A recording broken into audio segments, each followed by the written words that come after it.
ان الحمد للہ والصلاة والسلام علی ملت رسول اللہ وعلی آلہ واصحابہ واہل بیتہ اجمعین اللہم رب صل علی نبیہ محمد وآلہ اجلہا واغزلی بجاہہ حوائجی کلہا وصل علیہ کما انت اہلہا وسلم وشرف وکرم دائما ابدا علی حبیبک خیر الخلق کلہم اما بعد فاعوذ باللہ من الشیطان الرجیم بسم اللہ الرحمن الرحیم قال رسول اللہ صلی اللہ علیہ وسلم لا تقوم الساعة حتى يبعث الدجالون كذابون قريبا من 30 كلهم يزعم أنه رسول الله رواه البخاری او كما قال علیہ الصلاۃ والسلام۔ انتہائی قابل قدر محترم مکرم معزز سامعین و ناظرین کرام، آج میں نے آپ ساتھیوں سے 3 باتیں کرنی ہیں۔ سب سے پہلی بات، جو حدیث مبارکہ بخاری شریف کی میں نے آپ کے سامنے تلاوت کی ہے، اس کی تھوڑی سی اپنی کم علمی اور ناقص علم کے ساتھ تھوڑی سی اس کی تشریح بیان کرنی ہے۔ اور اس کے بعد دوسری بات جو ہے وہ 6 سپٹمبر ڈیفنس ڈے اور 7 سپٹمبر ختم نبوت کا ایک تاریخی فیصلہ جو ملک پاکستان اسلامی جمہوریہ پاکستان کے اسمبلی سے جو پاس ہوا تھا، اس حوالے سے بات کرنی ہے۔ اور تیسری بات آخر میں کافروں کی قسمیں وہ بیان کرنی ہے۔ سب سے پہلی بات جس حدیث کو میں نے آپ سب کے سامنے تلاوت کی وہ یہ کہ رسول اللہ صلی اللہ علیہ وسلم نے فرمایا، قیامت اس وقت تک قائم نہیں ہو سکتا یہاں تک کہ پیدا ہو جائے تقریباً 30 دجال کذاب، اور وہ سارے کے سارے یہ دعویٰ کریں گے کہ وہ اللہ کے رسول ہیں۔ اس حدیث مبارکہ میں رسول اللہ صلی اللہ علیہ وسلم نے الفاظ ادا کیے ہیں دجالون اور کذابون کے۔ دجال دجل سے ہے اور اس کا ایک معنی و مفہوم وہ دھوکہ دہی کے ہیں کہ دھوکہ دینے والے ہوں گے، کیونکہ رسول اللہ صلی اللہ علیہ وسلم خاتم النبیین ہے۔ آپ صلی اللہ علیہ وسلم کے بعد کسی نبی نے نہیں آنا۔ قرآن مجید میں کئی مقامات پر رسول اللہ صلی اللہ علیہ وسلم کے ختم نبوت کا ذکر ہوا ہے، اور رسول اللہ صلی اللہ علیہ وسلم نے اپنے احادیث مبارکہ کے ذریعے سے بھی اس دروازے کو مزید بند کر دیا ہے۔ آپ صلی اللہ علیہ وسلم آخری پیغمبر، آخری رسول ہیں۔ آپ کے بعد کسی بھی قسم کا کوئی بھی نبی نہیں آئے گا اس دنیا میں۔ رسول اللہ صلی اللہ علیہ وسلم نے ایک مقام پر ارشاد فرمایا، انا خاتم النبیین لا نبی بعدی، میں سب سے آخری نبی ہوں، میرے بعد کسی نبی نے نہیں آنا۔ اور فرمایا کہ میری مثال اس اینٹ کی طرح ہے کہ جو دیوار مکمل ہوئی، بس ایک اینٹ کی جگہ خالی رہ گئی، اور وہ ایک اینٹ کی جو جگہ ہے اس پر جب وہ اینٹ رکھی جاتی ہے تو دیوار مکمل ہو جاتی ہے۔ تو جو نبوت کا دیوار تھے، جتنے انبیاء تھے وہ سارے کے سارے آئے، ایک رسول اللہ صلی اللہ علیہ وسلم جب آخر میں آئے تو اب اس کے بعد کسی نبی نے نہیں آنا۔ حضرت عیسیٰ علیہ السلام جن کو اللہ تبارک و تعالیٰ نے زندہ آسمانوں پر اٹھایا، ہمارا یہی عقیدہ ہے، اور وہ آخر میں آئیں گے انشاءاللہ تعالیٰ، لیکن نبی بن کر نہیں، امتی بن کر تشریف لائیں گے۔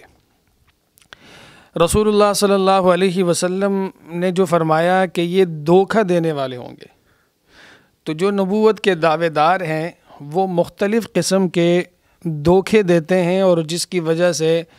سیدھا سادہ مسلمان جس کو دین کے حوالے سے یا معلومات نہیں ہوتی، یا وہ کم فہم ہوتا ہے، یا کسی بھی وجہ سے وہ ان کی باتوں میں بہت آسانی کے ساتھ آ جاتا ہے، اور معاذ اللہ وہ اپنے ایمان کو چھوڑ بیٹھتا ہے۔ یہ دھوکہ دہی یہ آج کے زمانے کی بات نہیں ہے، بلکہ رسول اللہ صلی اللہ علیہ وسلم ہی کے دور میں بھی نبوت کے دعوے دار اٹھے تھے، اور دھوکہ دہی والے دعوے انہوں نے بھی کیے تھے۔ نبی کریم صلی اللہ علیہ وسلم ہی کے دور میں 3 بندوں نے نبوت کا دعویٰ کیا تھا، جس میں ایک مسیلمہ کذاب تھا،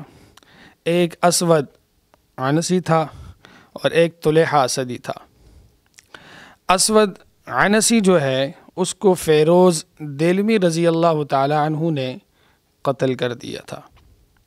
اور طلحہ اسدی جو ہے یہ بعد میں حضرت عمر رضی اللہ تعالیٰ عنہ کے دور میں مسلمان ہوا تھا، اور مسیلمہ کذاب جو کہ جنگ یمامہ میں سیدنا صدیق اکبر رضی اللہ تعالیٰ عنہ کی قیادت میں جو جنگ ہوئی تھی اس میں ان کو قتل کر دیا گیا تھا، جہنم رسید کر دیا گیا تھا۔ مسیلمہ کذاب کے ساتھ اس وقت جب رسول اللہ صلی اللہ علیہ وسلم دنیا میں نہ رہے تھے تو ایک عورت نے بھی دعویٰ کیا تھا، اور اس عورت نے یہ دعویٰ کیا تھا چونکہ رسول اللہ صلی اللہ علیہ وسلم نے فرمایا انا خاتم النبیین لا نبی بعدی، کہ میرے بعد کسی نبی نے نہیں آنا، یعنی مذکر نر مرد جو حضرات ہوتے ہیں اب مرد نہیں آئیں گے نبی بن کر، لہٰذا عورتیں آ سکتی ہیں۔ انہوں نے اس طور پر دھوکہ دینا چاہا، جبکہ جتنے انبیاء گزرے ہیں حضرت آدم علیہ السلام سے لے کر رسول اللہ صلی اللہ علیہ وسلم تک، ان میں ایک بھی عورت نبیہ بن کر نہیں آئی۔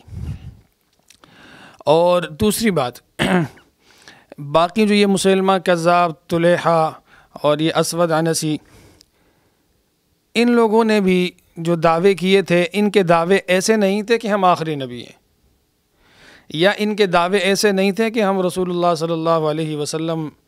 کے بعد جو ہے اب اللہ کے رسول ہم ہی ہیں،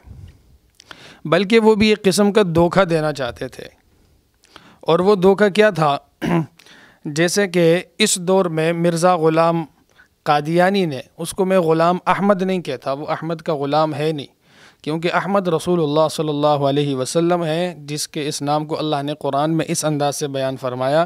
وَمُبَشِّرًا بِرَسُولٍ يَأْتِي مِن بَعْدِ اسْمُهُ احمد، یہ ہمارے نبی کا نام ہے، اور وہ ہمارے نبی کا غلام نہیں تھا۔ تو وہ غلام ملعون قادیانی، اس نے جو دعویٰ کیا تھا وہ کیا دعوے کرتا تھا؟ یوں ہی دعوے کرتا تھا کہ میں ذلی نبی ہوں، میں بروزی نبی ہوں، میں مستقل طور پر نبی نہیں ہوں، اور اس قسم کے یہ جو دعوے ہیں یہ سارے دھوکہ دہی کے لیے ہے۔ اور اسی طور پر دعوے کہ مستقل نبی نہیں، چھوٹا نبی، بڑا نبی، یہ دعوے اس وقت مسیلمہ کذاب، طلحہ اسدی اور اسود عنسی جو ہے ان لوگوں نے بھی کیے تھے۔ ذلی یعنی وہ یوں کہہ رہا تھا کہ میں آپ صلی اللہ علیہ وسلم کا، معاذ اللہ میں آپ صلی اللہ علیہ وسلم کا سایہ ہوں، اور بروزی نبی میں آپ صلی اللہ علیہ وسلم کا عکس ہوں، یوں کہتے تھے۔ مستقل نبی نہیں، یعنی میں ہمیشہ کے لیے نہیں ہوں، بس دوبارہ جیسے آپ صلی اللہ علیہ وسلم دنیا سے رخصت ہوئے تو دنیا میں ایک ضرورت پڑ گئی تو میں اس عکس کی صورت میں دوبارہ اس دنیا میں آ گیا ہوں اور چند وقت کے لیے آیا ہوں۔ اس طریقے کے مختلف قسم کے دعوے یہ اس نے کیے تھے، اور ان کے ان دعووں میں سیدھے سادے لوگ وہ آ گئے تھے اس دجل میں، اور یہ دجل اب تک چلا آ رہا ہے۔ یہ مختصر سی ایک تشریح میں نے اس حدیث کی ہے۔ اب یہ عقیدہ ہمارا ہے، یاد رکھنا کہ رسول اللہ صلی اللہ علیہ وسلم اللہ کے آخری پیغمبر، آخری نبی، آخری رسول ہیں۔ آپ کے بعد کسی بھی قسم کا کوئی بھی نبی نہیں آ سکتا،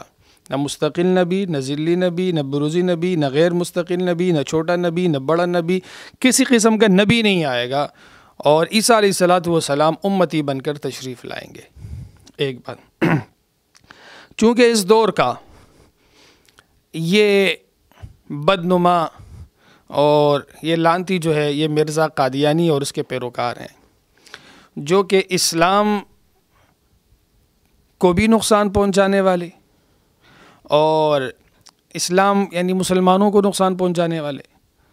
اور آئین پاکستان یعنی پاکستان کو بھی نقصان پہنچانے والے۔ نہ وہ اسلام کو مانتے ہیں، نہ وہ پاکستان کے آئین کو مانتے ہیں، گویا کہ وہ سرے سے پاکستان ہی نہیں مانتے۔ میں ان کی بات کرنے جا رہا ہوں۔ سن 1953 میں ان کے خلاف ایک تحریک چلی۔ وجہ اس کی یہ ہے کہ یہ جو قادیانی ہے یہ پیدا ہوا تھا سن 1840 میں متحدہ ہندوستان، صوبہ پنجاب اور قادیاں میں، قصبہ قادیاں میں یہ پیدا ہوا تھا، اور 1880 کے بعد اس نے نبوت کے دعوے کیے تھے، مختلف قسم کے اس کے دعوے پھر سامنے آتے رہے، بدلتے رہے، کبھی ایک قسم کا دعویٰ تو کبھی دوسرے قسم کا دعویٰ، یہ اس کے ہاں چلتا رہتا تھا۔ سب سے پہلے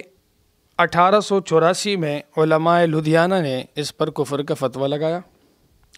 اور یہ 26 مئی 1908 کو منگل کے دن لاہور میں اس دنیا کو چھوڑ کر جہنم واصل ہو گیا۔ 1953 میں جب یہ تحریک چلی اور یہ تحریک چلتے چلتے 1974 آیا، تو 1974 میں یہ تحریک اسمبلی میں پہنچی، اور اسمبلی کے اندر اس تحریک میں اس کی قیادت کرنے والے مفتی محمود رحمۃ اللہ تعالیٰ علیہ تھے، اور اسمبلی سے باہر مجلس تحفظ ختم نبوت کی طرف سے اس کی قیادت کرنے والے جامعۃ العلوم الاسلامیہ علامہ محمد یوسف بنوری ٹاؤن کے اس وقت کے رئیس و محتمم حضرت علامہ یوسف بن نوری رحمۃ اللہ تعالیٰ علیہ تھے۔ اور اس اسمبلی میں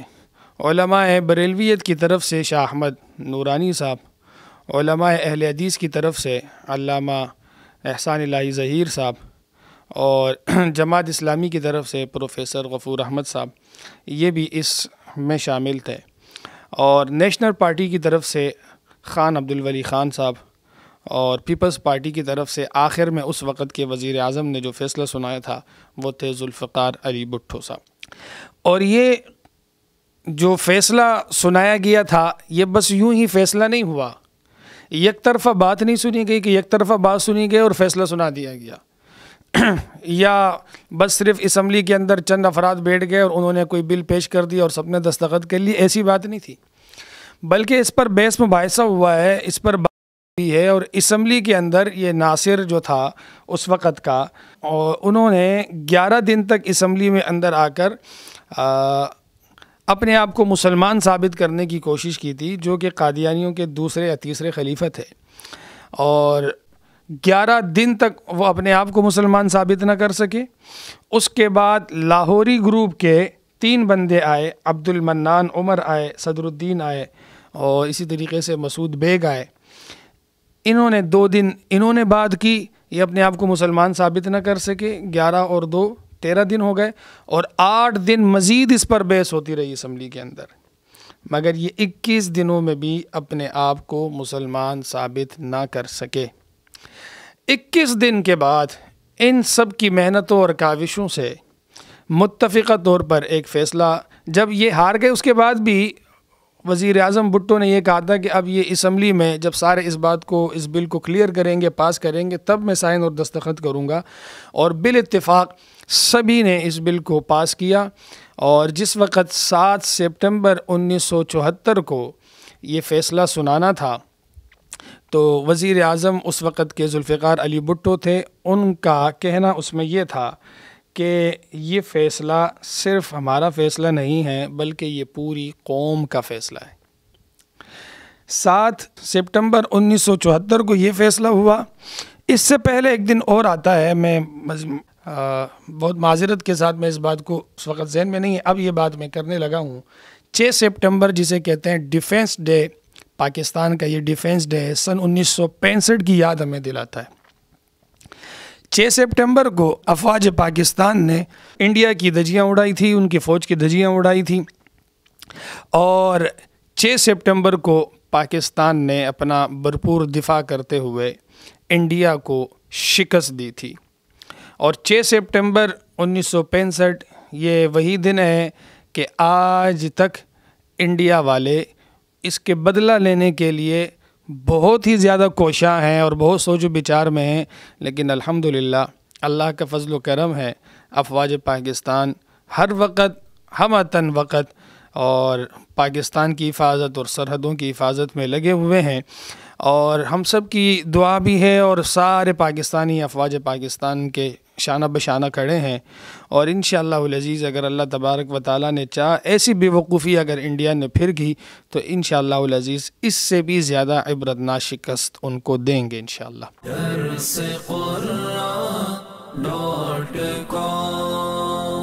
www.darsequran.com